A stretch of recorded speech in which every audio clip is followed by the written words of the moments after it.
Serafina Vale was not the kind of woman people looked at twice. She was not loud. She did not dress to impress. She did not walk into rooms expecting attention. She simply walked in, did what needed to be done, and walked out. For 11 years, she had done exactly that inside the walls of the Ironmore Royal House, the most powerful wolf kingdom in all the land. She kept the healing records. She prepared the medicines. She trained the younger women. She sat at the far end of every long table during every dinner, close enough to be called upon if someone needed her, far enough away that nobody thought about her when they didn't. She was like a door hinge, impossible to notice, impossible to do without, and somehow always forgotten until the door stopped working. The king of Ironmore was a man named Aldrich Voss. He was tall, broad-shouldered, and commanding in the way that all kings try to be, but few actually are. When he spoke, people listened. When he made a decision, it was final. He had ruled for 32 years, and in all that time, he had never once called Serafina by her first name. He had never once asked how she was doing. He had never once noticed that the medicines were always ready, the records were always accurate, and the healing ceremonies always went smoothly, because of her. She did not expect him to notice. That was simply the way things were. Then one morning, everything changed. A group of men from the royal council called Serafina into a large room with stone walls and tall windows. They sat behind a long table with papers in front of them and serious expressions on their faces. They told her, in calm and professional voices, that the royal house had decided to bring in a new automated system from the northern tech clans. The system would handle medicine preparation and record-keeping. Her role was no longer needed. She was being let go. The whole conversation lasted 4 minutes. Serafina sat very still through all of it. She did not raise her voice. She did not ask them to reconsider. She thanked them politely, asked if she could have 2 weeks to transfer her files and prepare whoever would take over, and was told that 1 week would be enough. She nodded and left the room. That evening, news of her resignation reached King Aldrich while he was sitting at his desk reading reports. His second-in-command, a steady man named Rowan, mentioned it in passing. "Serafina Vale submitted her resignation today, sir." The healer scribe. Aldrich looked up. He had to think for a moment before he could place the name. "The one who kept the medicinal archive?" "Yes, sir. 11 years of service." There was a pause. Something about the number, 11 years, seemed almost amusing to him in that moment. Not mean-spirited, but careless. He smiled faintly and said, 11 years, and she just leaves?" He laughed once. It was soft, brief, dismissive. "Good luck to her," he said, and went back to his papers. That was all. Serafina did not hear the laughter. She was in her small room at the far end of the compound, folding her clothes into 2 bags and binding her personal records into a leather folder she had made herself. She worked slowly and carefully, the way she did everything. On her last night, she visited Elder Maris, the oldest woman in the kingdom, blind in both eyes, but more aware than anyone Serafina had ever met. Maris lived in a quiet room that always smelled of pine and dried flowers. She pressed both of her old hands against Serafina's face when she arrived, and held them there for a long time without speaking. Then she said, "Do you know what you carry, child?" Serafina said she did not. "You carry the thread," the elder told her. "Every person you have healed, every young wolf you have taught, every bond you have strengthened, those threads run through you. Not because anyone gave you permission, because you were worthy of them. The thread does not live in a king's hall. It lives where it is honored. When you leave, it goes with you." Serafina thought about that for a while. Then she asked the only practical question she could think of. "What do I do with that?" Maris smiled. "Walk, the rest will follow." She left Ironmore on a Wednesday morning, just after sunrise, with her 2 bags and a borrowed wagon. She had no grand plan. She only had a direction, south, toward the borderland villages where she had heard the people were poor, the healers were few, and the sick often had nowhere to go. She did not post a farewell. She did not leave a long letter. She simply went. 3 days later, a young woman named Petra, one of the trainees Serafina had taught for 2 years, did not show up for her new assignment at the automated dispensary. When the guards went looking for her, they found her on the southern road, a bag on her back, asking travelers if they had seen a woman in gray heading south. She was brought back and told firmly to stay at her post. She stayed for exactly 1 week. Then she left again. Permanently this time. Back in Ironmoor, small things began to go wrong. Nothing catastrophic. Just small, constant irritations that nobody could easily fix. The moon ceremony preparations were slightly off. The medicine ratios that Serafina had carefully balanced over years were not stored in the new system, because she had carried them in her head and in her handwritten notes, not in any digital file. 3 elderly wolves had bad reactions to the reformulated remedies. The dispensary tech worked exactly as designed, but it could not replace what had never been written down. Clan representatives from the Highlands sent letters to the royal house. They wanted to know where Healer Vale was. They had questions only she could answer. The letters were politely handled and politely deflected. Then something different arrived. A letter from a tiny village in the south called Drenwick. It was a thank you letter, but it was not addressed to the king or to the royal house. It was addressed to Serafina Vale, wherever she had gone, and the royal office received it only because the village did not know where else to send it. The letter said that a woman had arrived in their community with medicines and had stayed for 2 weeks without asking for payment. She had set up a proper healing station in a room above the grain store. She had trained 4 local volunteers. She had sat through 3 full nights with a dying elder who had no family. The letter ended with one line that Beta Rowan read 3 times before setting the paper down.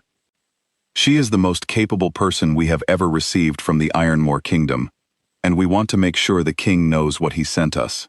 Rowan did not know what to do with that letter. He put it in a folder. Within a week, he had 3 more like it. In the borderlands, Serafina had met a man named Cale Dren. He was a rogue wolf, someone who had lived outside pack society for 6 years, after a painful experience with a pack that had used him and discarded him. He was suspicious of everyone, especially people who came from royal houses offering help without an obvious reason. He watched Serafina for a few days before he spoke to her. She did not try to convince him of anything. She asked if he could help carry supplies to the next village, and offered to pay him a fair amount. He said yes. She paid him exactly what she promised.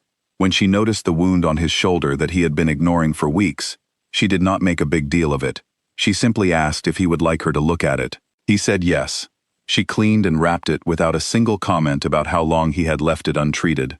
After a week of traveling with her, he told her, quietly, where he had come from and what had happened to him. She listened without interrupting. Then he asked about her, and she told him, simply and without drama, that she had worked for the Ironmoor Royal House for 11 years and had been let go in a 10-minute meeting when a machine was brought in to replace her. Cale was quiet. Then he said, "They let you go." "They did," she said. "That was their mistake," he said. She did not argue with him. She went back to organizing her medicine supply. Cale kept traveling with her, from village to village, week after week. He told himself it was because the work was useful. After a while, he stopped telling himself anything at all, and simply stayed. Back in Ironmoor, the quiet unraveling continued. 7 support staff members had resigned in 6 weeks. 2 of them had specifically written in their exit letters that they were going south to work near Serafina Vale. A young scribe named Dal was the 5th to go. When Rowan asked him why, Dal said, "She taught me how to care about my work. I am not going to pretend someone else did." Then came the Highland Summit. Every year, clan leaders from across the kingdom gathered at the royal house to discuss agreements, resources, and shared concerns. This year, before any formal business could begin, the Highland clan elder, a composed woman named Breck, stood up and asked, in front of everyone, why Healer Vale had not been invited to present her annual health findings, as she had every year for the past 8. Rowan explained that Serafina no longer served the crown. Breck went very still. "That was the crown's choice?" she asked. "It was," Rowan confirmed. Breck nodded once and sat back down. She did not speak again for the rest of the summit. 3 weeks later, the Highland clan quietly withdrew from 2 long-standing agreements with the royal house. No argument, no hostility. They simply stepped away. Rowan finally went to the king. He walked into Aldrich's private study carrying 2 things: the old leather folder Serafina had left behind, and a single sheet of paper with a list of everything that had happened in the past 2 months. He placed the folder on the desk first. "This is 11 years of her work," he said. "We still haven't been able to fully transfer it to the new system. The notes require context that only she has." Then he placed the paper beside it. He read through it point by point without commentary. The ceremony failures, the clan letters, the 7 resignations, the Drenwick thank you letter that had been copied and shared across 6 different clan networks, the Highland withdrawal. Aldrich listened without speaking. When Rowan finished, the king said quietly, "She was a healer scribe." Rowan looked at him directly. "She was the thread, sir. She wasn't loud about it, but she was holding things together that we didn't even know needed holding." A long silence filled the room. "Where is she now?" Aldrich finally asked. Rowan set down a map with a location marked in the southern borderlands. "She built something," he said. "Small, but it keeps growing." The king looked at the map for a long time. He came south without a royal procession. He brought Rowan and 2 others, quiet, unannounced. He found Seraphina outside a village hall, in the middle of a training session, showing 4 young women how to properly care for a wound. She was calm, focused, completely in her element. She looked up when she heard someone speak her name. She recognized the king immediately, but she did not rush forward. She did not look nervous. She calmly excused herself from her students, walked toward him at her own pace, and stood before him with a steadiness that she had not had 11 years ago. Because 11 years ago she had still been waiting for someone powerful to tell her she mattered. She was not waiting anymore. "Seraphina," Aldrich said. Something in his voice was different, heavier. "I laughed," he said. "When Rowan told me you were leaving, I laughed." She had not known that. Something moved quietly across her face. Not pain, but understanding. "I came to tell you that in person," he said, "because you deserve to hear it from me, not in a letter." She looked at him for a moment. "Why did you laugh?" she asked. Not with bitterness, with genuine curiosity. He took a breath. "Because I didn't understand what you were," he said honestly. "I thought quiet things could leave without taking anything with them. I was wrong." Seraphina held his gaze.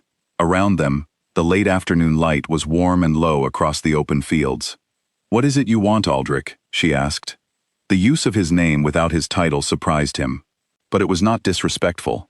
It was simply the language of a woman who had outgrown the version of herself that had once been too small to say it. "I want to know if what you've built here can come home," he said, "and I want to know what it would take for you to consider it." "I'm not going back to being invisible," she said. "No," he agreed. "You couldn't be now. I don't think you could be again even if you tried." She studied him for a moment longer. "You have a lot to fix before that conversation is worth having properly. Start with the Highland clan. Send Elder Breck a real apology, not a diplomatic one. She will know the difference." He nodded. "Then we'll talk," she said. She did not go back immediately. She finished the 4 villages she had already committed to. 6 more weeks. She kept every promise she had made to the communities that had trusted her. When she finally returned to Ironmore, she did not return as a healer scribe. She returned as something the kingdom did not have a clean name for yet. Part healer, part advisor, part bridge between the crown and the clans. Elder Maris, when she heard about the new role, laughed out loud and said, "Took them long enough." Walking through the gates of Ironmore again, Seraphina had 11 people behind her. 3 clan representatives rode alongside, and Cale Dren, a man who had never bowed to any king in 6 years, walked one steady step behind her left shoulder. King Aldrich Voss stood at the entrance of his royal house and watched them come. He did not laugh this time. He stepped aside, and he let her through.